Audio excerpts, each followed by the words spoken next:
আপনি কি এই প্রতিষ্ঠানের শিক্ষার্থী? কোন ইয়ারে পড়েন আপনি? পিঠা পছন্দ করেন, যদি একটা নাম বলতেন।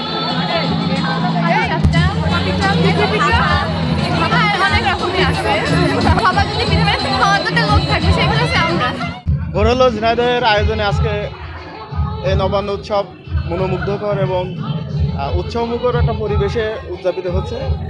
প্রতিবারের ন্যায় এবারও ভোর হলো ঝিনাইদহ তার যে নতুনত্ব সেটা কিন্তু প্রকাশ করেছে এবং প্রকাশ পেয়েছে।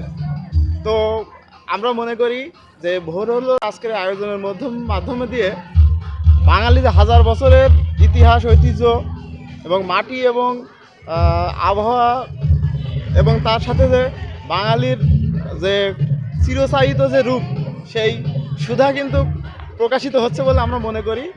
তো ভালো কিছুই হবে। আপনারা সবাই জানেন যে লালনভূমি থিয়েটার বাংলাদেশ গ্রাম থিয়েটারের সহযোগী সংগঠন এবং হরিণাকুণ্ডুর একটি বলা চলে যে নেতৃত্বস্থানীয় সংগঠন। সেই সংগঠনের এই ভোর হলো ঝিনাইদহের যে প্রোগ্রাম, সেই প্রোগ্রামে লালনভূমি থিয়েটার একত্র ঘোষণা করেছেন এবং সার্বিক সহযোগিতা করে যাচ্ছে।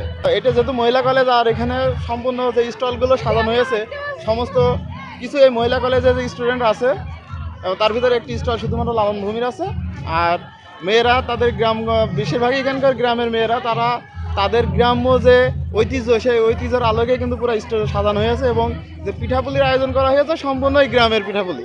আমরা এই নবান্ন উৎসবের মাধ্যমে এটি তুলে ধরেছে যে পশ্চিমা বিশ্বের যে আগ্রাসন এবং সংস্কৃতির ওপর যে পশ্চিমাদের আগ্রাসন, সেই আগ্রাসন থেকে মুক্ত হয়ে ন্যূনতম বছরে একটা দিন যাতে বাঙালি সত্তাকে জাগিয়ে তুলতে পারি।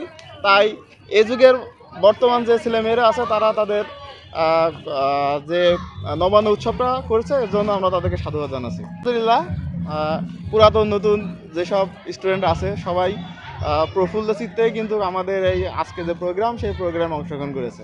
টোটালি আজকে যে স্টল রয়েছে এখানে 9টা স্টল করা হয়েছে। তার ভিতরে কলেজের আছে 8টা এবং লালনভূমি থিয়েটারের আছে একটি, মোট 9টা স্টল সাজানো হচ্ছে। এমন আয়োজন কি আপনারা প্রতি বছরে করতে চাচ্ছেন? হ্যাঁ, এটা তো ধারাবাহিকভাবে হয়ে আসতেছে।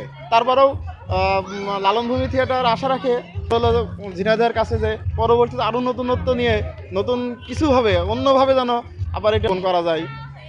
সেজন্য আমরা সাধারণ মানুষের পক্ষ থেকে আসলে আমরা প্রত্যাশা রাখি যে নতুন কিছুই আসবে, কারণ ভোর হলো মানে নতুন কিছু।